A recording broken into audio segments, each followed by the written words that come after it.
በስመ አብ ወወልድ ወመንፈስ ቅዱስ አሐዱ አምላክ አሜን። አንድ አምላክ በሚሆን በአብ በወልድ በመንፈስ ቅዱስ ስም መጋቢት 23 በዚህች ቀን የዮናክር ሴት ልጁ የወለደችው ታላቅ ነቢይ ዳንኤል አረፈ። ናቡከደነጾርም ኢየሩሳሌምን በወረራት ጊዜ አባታቸው ዮናኪር አናንያን፣ አዛርያንና ሚሳኤልን ሦስቱን ልጆቹን የልጁን ልጅ ዳንኤልንም ወሰዳቸው። እርሳቸው ጋር ከእስራኤል ልጆች ብዙ ሰዎች ተማረኩ። ይህም ዮናኪር የንጉሡ የኢዮአቄም ልጅ ነው። ኢሳይያስ ለሕዝቅያስ ንጉሥ ትንቢት እንደተናገረ የቤተ መንግሥቱንና የቤተ እግዚአብሔርን ዕቃ ሁሉ ናቡከደነጾር ወደ ባቢሎን ወሰደ። ይህ ዳንኤል ያን ጊዜ በዕድሜው ታናሹ ነበር። ፍጹም የሆነ ታላቅ ተጋድሎንም ተጋደለ። የእግዚአብሔር መንፈስም አድሮበት በባቢሎን አገር ትንቢት ሲናገር ኖረ። ምርኮ በሆነ በአራተኛው ዓመት ናቡከደነጾር የምታስፈራ ራእይን አየ። ከእንቅልፉም በነቃ ጊዜ ያችን ሕልም ረሳት። በባቢሎን የሚኖሩትን ሁሉ ጥበበኞች ሰበሰባቸው። ከእርሳቸውም ያችን ራእይና ትርጓሜዋንም እንዲነግሩት ፈለገ። እነርሱ ግን ያችን ራእይና ትርጓሜዋን ሊያውቋት አልቻሉም። የባቢሎንን ጥበበኞች ሁሉ እርሱንና ባልንጀሮቹ 3 ደቂቅን ይገድሏቸው ዘንድ ንጉሥ አዘዘ። ዳንኤልም ይህን ነገር ሰምቶ የዘበኞችን አለቃ ስለምን እንዲህ ያለ ትእዛዝ ከንጉሡ ዘንድ ታዘዘ ብሎ ጠየቀው። እርሱም ንጉሥ ስላያት ራእይ ነው። የባቢሎንና የግብፅ ጠቢባን ሁሉ እርሷን ራእዩን ትርጓሜዋንም ሊነግሩት አልተቻላቸውምና ብሎ መለሰለት። ዳንኤልም የዘበኞቹን አለቃ እኔ ለንጉሥ ሕልሙን እንደምነግረውና ፍቹንም እንደምተረጉምለት ስለ እኔ ንገረው፣ እሊህንም ተዋቸው አለው። ከዚህ በኋላ ዳንኤል ወደ እግዚአብሔር ጸለየ። ባልንጀሮቹ 3 ደቂቅም ከእርሱ ጋር የንጉሡን ሕልም ፍቿንም ይገልጥላቸው ዘንድ በአንድነት ማለዱ። እግዚአብሔርም ገለጠላቸው። ዳንኤልም ወደ ንጉሥ ገብቶ ሕልሙንና ፍቿን ነገረው። ከእርሱ በኋላም ስለሚነሱ ነገሥታት ከእርሳቸውም ከእያንዳንዳቸው የሚሆነውን ሁሉ ገለጠለት። የዳንኤልም ቃል ናቡከደነጾርን ደስ አሰኘው። በፊቱም ሰገደ። ብዙ እጅ መንሻም ሰጠው። ታላቅ ክብርንም ሰጥቶ በባቢሎን ጠቢባን ሁሉ ላይ አለቃ አድርጎ ሾመው። ከዚህም በኋላ ናቡከደነጾር ሌላ ሕልም አየ። ያንንም ተረጎመለት። እንዲህም ብሎ አስረዳው። ስለታበይክ እግዚአብሔር ከሰው መካከል አውጥቶ ከአራዊት ጋር በዱር 7 ዓመት ያኖርህ ዘንድ አለው። እንደ እንስሳም ሳር ትበላለህ። ከ7 ዓመትም በኋላ ወደ መንግሥትህ ይመልስሃል በማለት ይህም ተፈጸመበት። ናቡከደነጾር ከሞተ በኋላ መልአክ በግድግዳ ላይ የጻፉትን ለልጁ ለብልጣሶር ተረጎመለት። በቤተ እግዚአብሔር ዕቃ በጠጣ ጊዜ ጽሑፉ የተቆጠረ የተመጠነ የተመዘነም እንደሆነ ትርጓሜውም ዙፋኑንና መንግሥቱን እግዚአብሔር ለሌላ ሰው የሰጠው መሆኑን ገለጠለት። እንዲህም አለው፣ ቢመዝንህ ጎደሎ ሆነ አገኘ። መንግሥትህንም ለፋርስ አሳልፎ ሰጠ። ትንቢቱም ተፈጸመች። እግዚአብሔር እስከ ዓለም ፍጻሜ የሚነግሱትን ነገሥታት በራእይ አሳየው። የሐሳዊ መሲሕንም መገለጥ አሳየው። ከዚህም በኋላ የእግዚአብሔርነቱን ክብር፣ ልዕልናውን፣ ጌትነቱንም አሳየው። የክብር ባለቤት ክርስቶስን ወደ ዓለም መምጣቱን ትንቢት ተናገረ። ሱባኤዎችን ወሰነ። እነዛ ሱባኤዎችን በተፈጸሙ ጊዜ የክብር ባለቤት ጌታችንና አምላካችን መድኃኒታችን ኢየሱስ ክርስቶስ መጣ። ክርስቶስ ይመጣል፣ ይገድሉታልም፣ ለኢየሩሳሌምም መዳኛዋ ይሆናታል ብሎ ትንቢት እንደተናገረ የክብር ባለቤት ከሆነ ከጌታችንና ከአምላካችን ከመድኃኒታችን ከኢየሱስ ክርስቶስ ስቅለት በኋላ ኢየሩሳሌም እንደምትጠፋ ቤተ መቅደስም እንደሚፈርስ የተናገረው ትንቢት ሁሉ ተፈጸመ። በባቢሎን አገርም ቤል የሚባል ጣዖት ነበረ። ምግቡንም ሁልጊዜ 12 ጫን በሚፈጅቻል 12 መስፈሪያ ስንዴ፣ 40 በግ፣ 7 ፊቀን የወይን ጠጅ እያወጣጡ ይሰጡት ነበር። ንጉሡም ሁልጊዜ ይሰግድለታል። ቤል ጣዖትም ከንጉሡ ቤት የሚሰጡትን የሚበላና የሚጠጣ ይመስለው ነበር። ንጉሡም ዳንኤልን ለቤል የማትሰግድ ለምንድን ነው አለው። ዳንኤልም ንጉሡን እኔስ ሰማይንና ምድርን ለፈጠረ ፍጥረቱንም ሁሉ በሕያውነት ለሚኖር አምላክ እንጂ የሰው እጅ ለሠራው ጣዖት አልሰግድም አለው። ንጉሡም ቤል ሕያው ያልሆነ ይመስልሃልን? በየነጋታው እንዲበላ እንዲጠጣ አታይምን? አለው። ዳንኤልም በንጉሡ ሳቀበት። ንጉሥ ሆይ ይበላል ይጠጣል እያሉ እያታለሉ ይህ ውስጡ ጭቃ ላዩ ናስ ነው፣ ምንም አይበላም አይጠጣምም አለው። ንጉሡም ተቆጣ። የጣዖታቱንም ካህናት ጠራቸው። እውነት ነውን? ቤላ አምላክ አይበላም አይጠጣምን? አላቸው። ሁልጊዜ የምንሰጠውም በእውነት ይበላል ይጠጣል አሉት።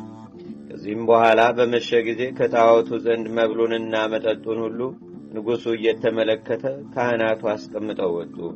የጣዖቱ ካህናትም ከወጡ በኋላ ዳንኤል አመድ አምጡ ብሎ አዘዘ። አመጡለትም።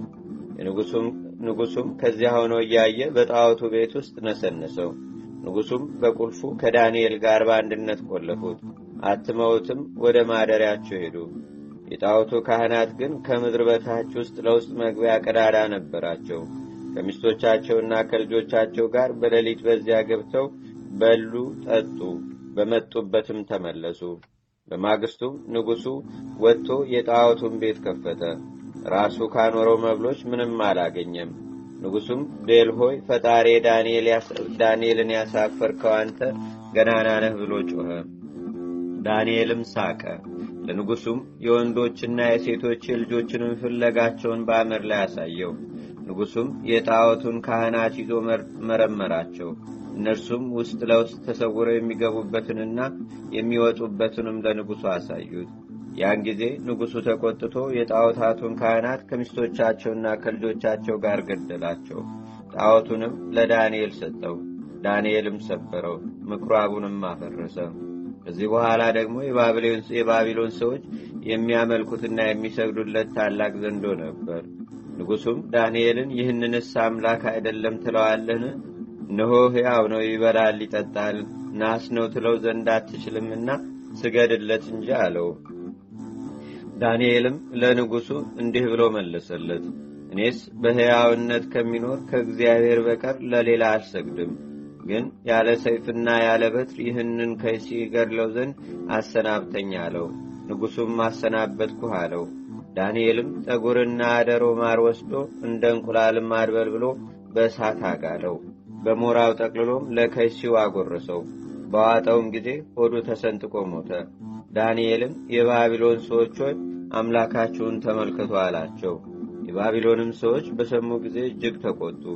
ወደ ንጉሡም ተሰብስበው አይሁዳዊው ዳንኤል ነግሷልን? እነሆ ቤልን ሰበረው፣ ካህናቶቹንም ገደላቸው። ከዚያም ደግሞ ዘንዶውን ገደለው። አሁን እርሱን ዳንኤልን እንድንገድለው ካልሰጠህን አንተን ቤተሰብህንም እንገድላለን አሉት። ንጉሡንም እጅግ ባስጨነቁ ጊዜ ስለ ዳንኤል አዘነ፣ ግን ዳንኤልን ሰጣቸው። እነርሱም በአንበሶች ጉድጓድ ውስጥ ጣሉት።